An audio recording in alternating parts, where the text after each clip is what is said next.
Assalamualaikum warahmatullahi wabarakatuh. Yang kami hormati Bapak Mustajab MPDI selaku dosen pengampu mata kuliah Bahasa Indonesia dan teman-teman kelas MBS 1E yang kami banggakan. Bagaimana kabarnya teman-teman? Semoga kita semua selalu dalam keadaan sehat walafiat tanpa kurang suatu apapun. Amin. Pada siang hari ini, perkenankanlah kami dari kelompok 6 untuk mempresentasikan hasil kerja kami. Di sini, saya sebagai moderator yang akan memandu jalannya presentasi dan diskusi pada hari ini. Sebelum memasuki materi, saya akan memperkenalkan anggota dari kelompok 6. Pertama, Gustin Putri Handayani. Kedua, Haris Ridwan Afan. Dan yang ketiga, Elisa Ika Nurhalimah, yaitu saya sendiri. Baik teman-teman, pembahasan hari ini adalah berbicara di depan umum wawancara kerja. Langsung saja masuk ke materi ya. Untuk saudara Haris Ridwan Afan, waktu dan tempat saya persilahkan. Hakikat berbicara. Berbicara secara umum dapat diartikan suatu penyampaian maksud, bisa berupa gagasan, pikiran, dan isi hati seseorang kepada orang lain. Pengertian secara khusus banyak dikemukakan oleh para pakar, salah satunya Jago Tadigan pada tahun 1990 menyatakan bahwa berbicara adalah keterampilan menyampaikan pesan melalui bahasa lisan. Senada dengan pendapat tersebut, H.G. Tadigan pada tahun 1983 mengemukakan bahwa berbicara adalah kemampuan mengucapkan bunyi-bunyi artikulasi atau kata-kata untuk mengekspresikan, menyatakan, serta menyampaikan pikiran, gagasan, dan perasaan. Konsep dasar berbicara. 1. Berbicara dan menyimak adalah dua kegiatan resiprokal. 2. Berbicara adalah proses individu berkomunikasi. 3. Berbicara adalah ekspresi kreatif. 4. Berbicara adalah tingkah laku. 5. Berbicara adalah tingkah laku yang dipelajari.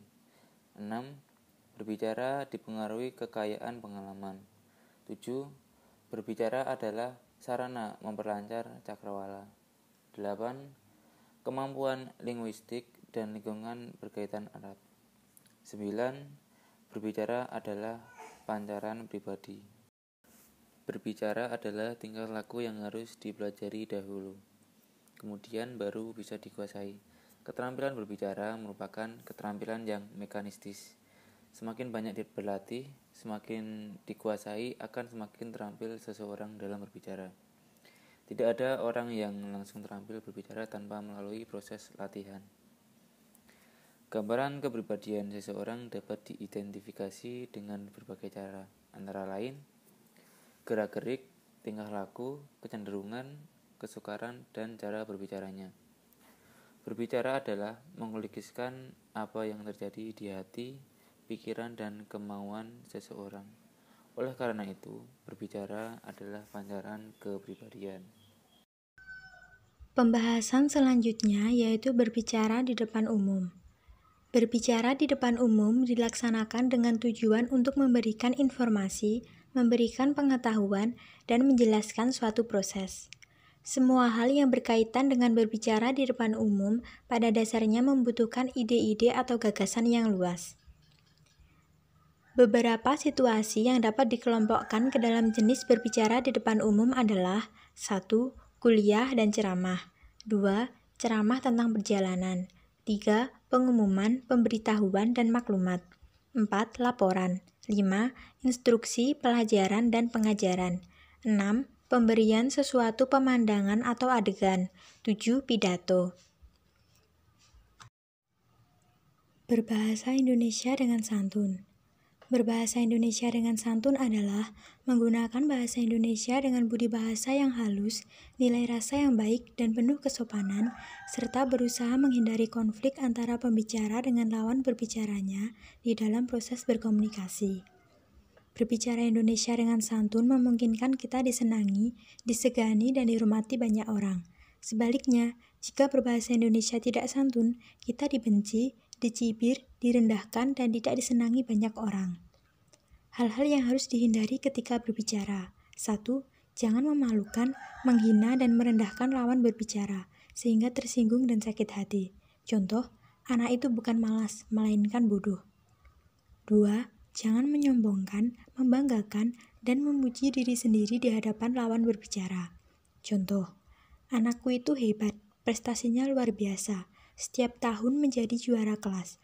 Bahkan kemarin lulus ujian nasional dengan nilai angka rata-rata 9,85. 3. Jangan menyatakan ketidaksetujuan atau ketidaksepakatan Anda dengan lawan berbicara. Contoh, bekerja di kantor manapun itu sama. Sebaiknya dipikirkan kembali tentang rencana Anda pindah kerja itu.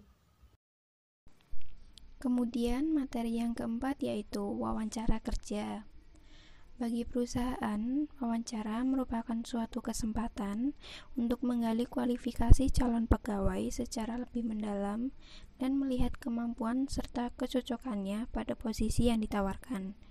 Wawancara kerja juga menjadi ajang tanya jawab antara pewawancara dengan calon pegawai.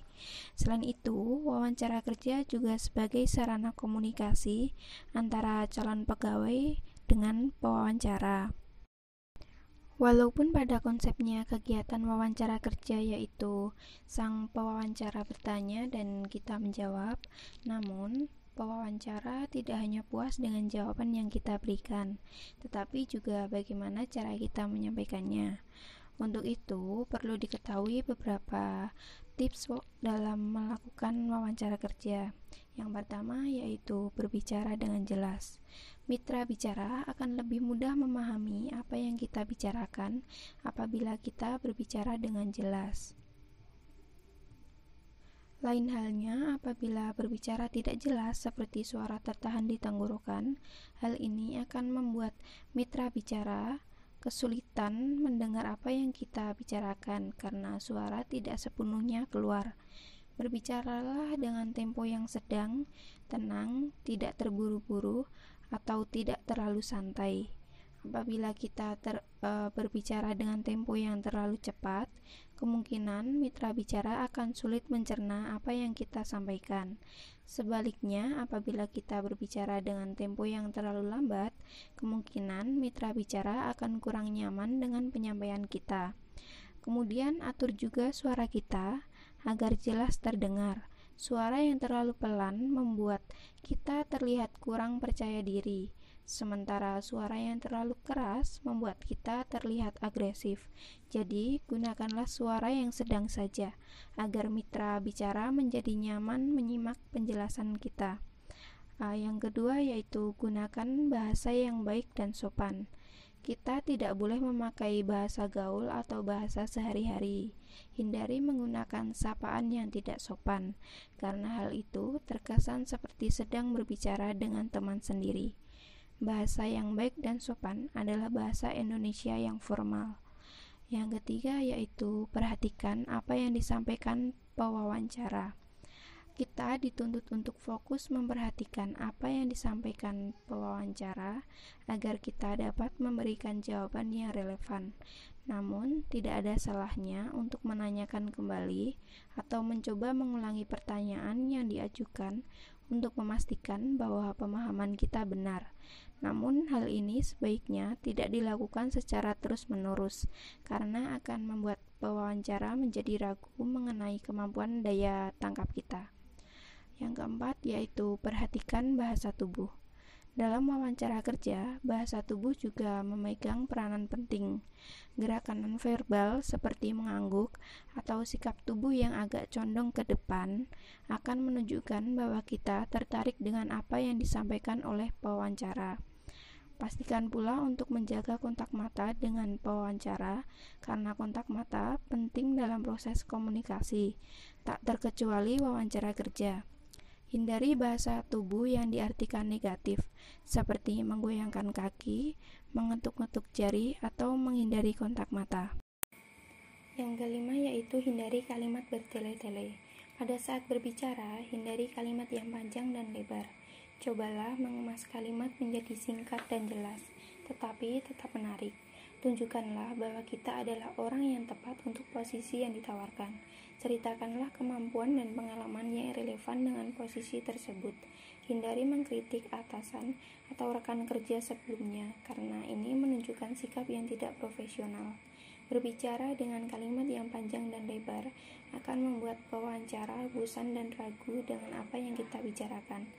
Selanjutnya yaitu jadilah diri sendiri. Lebih baik menjadi diri sendiri dan berbicara dengan apa adanya daripada mengatakan sesuatu yang tidak-tidak hanya untuk membuat pewawancara terkesan dengan kita. Jangan melebih-lebihkan kualifikasi diri kita, apalagi mengelabui dengan memberikan data palsu. Cepat atau lambat, pewawancara akan mengetahui bahwa tersebut hanyalah karangan. Jadi, tunjukkan bahwa kita mampu mengenali diri sendiri dengan tepat. Yang terakhir yaitu bersikap aktif. Di akhir wawancara, biasanya pewawancara akan memberi kita kesempatan untuk mengajukan pertanyaan. Gunakan kesempatan ini untuk menunjukkan rasa ingin tahu kita tentang lingkup dan deskripsi tugas posisi yang ditawarkan. Bersikap pasif dan menyerahkan segala sesuatu kepada pihak perusahaan tidak akan menambah nilai kita di mata pewawancara. Calon yang ingin bertanya dalam porsi yang tepat menunjukkan kesungguhan minatnya pada posisi yang ditawarkan dan juga pada perusahaan. Di sisi ini biasanya muncul pula pembicaraan mengenai gaji dan tunjangan. Pewawancara sangat menghargai apabila kita mampu menentukan nominal gaji yang kita harapkan, karena dianggap dapat melakukan penilaian atas kemampuan dan tugas-tugas yang akan kita lakukan. Tentu saja angkanya harus logis dan sambil tetap membuka kesempatan untuk negosiasi. Itulah beberapa hal penting yang perlu kita ketahui dalam menghadapi wawancara kerja. Berbicara di depan umum seperti wawancara kerja akan menjadi mudah apabila kita terbiasa berinteraksi dengan orang lain. Sebaliknya, kegiatan ini akan terasa sangat sulit apabila kita tidak terbiasa berinteraksi dengan orang lain. Untuk itu, mulai sekarang persiapkanlah diri kita dan dunia sosialisasi kita untuk menghadapi dunia kerja. Sekian materi yang dapat saya sampaikan. Selanjutnya saya kembalikan kepada moderator. Baik, demikianlah penyampaian materi dari kami. Selanjutnya, bagi teman-teman yang ingin mengajukan pertanyaan, kami persilahkan untuk 3 orang penanya setelah kami membuka sesi tanya-jawab pada Google Classroom. Terima kasih telah menyaksikan video presentasi ini dan semoga bermanfaat bagi kita semua. Kami dari kelompok 6 meminta maaf apabila dalam penyampaian materi terdapat kekurangan dan kesalahan. Sekian, wassalamualaikum warahmatullahi wabarakatuh.